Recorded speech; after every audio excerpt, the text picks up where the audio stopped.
bơ vơ mình anh khóc. Nhớ em người ơi, thế nhưng chẳng dám buông lời. Lời yêu em, tình yêu này chôn giấu, nhưng chắc em cũng biết rồi, nhưng không nói ra. Tại vì sao người lặng im chẳng nói một câu, lòng quặn đau đành nhìn em bước đi cùng ai.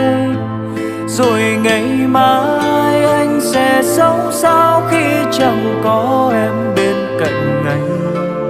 Ngậm ngùi anh đây chỉ biết lùi về phía sau, luôn dõi theo từng nụ cười ánh mắt của em. Ngày hôm qua nụ cười ấy vẫn đang còn đây, giờ vụt bay chỉ còn những cơn say tự trách sao quá yêu lòng. Chẳng lẽ không thể ngoại lệ được sao?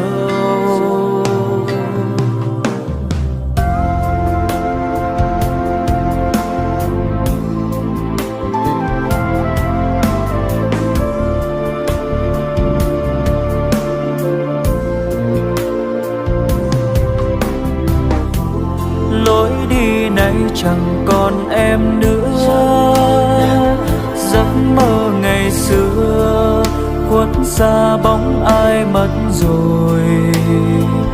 Hạt mưa nhẹ rơi hòa tan giọt nước mắt trong những cơn đau cõi lòng.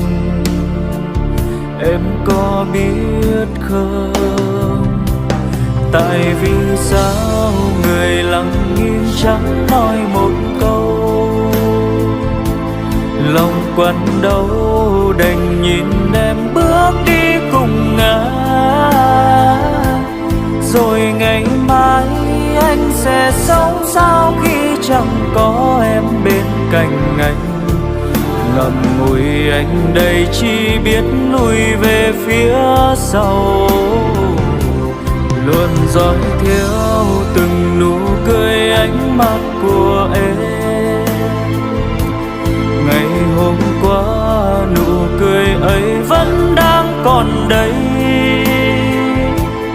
giờ vụt bay chỉ còn những cơn say tự trách sao quá yêu lòng. Chẳng lẽ không thể ngoại lệ được sao?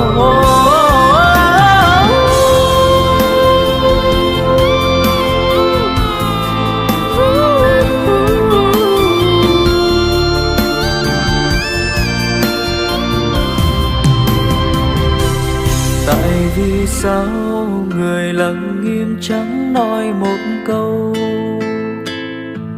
lòng quặn đau đành nhìn em bước đi cùng ai. Rồi ngày mai anh sẽ sống sao khi chẳng có em.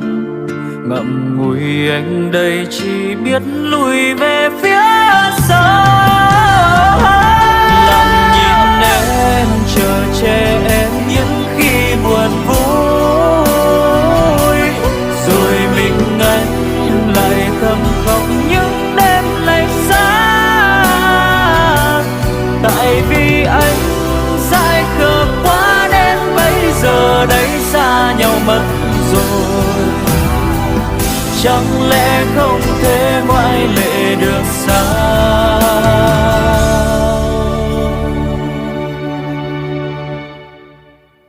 Chỉ một lần thôi.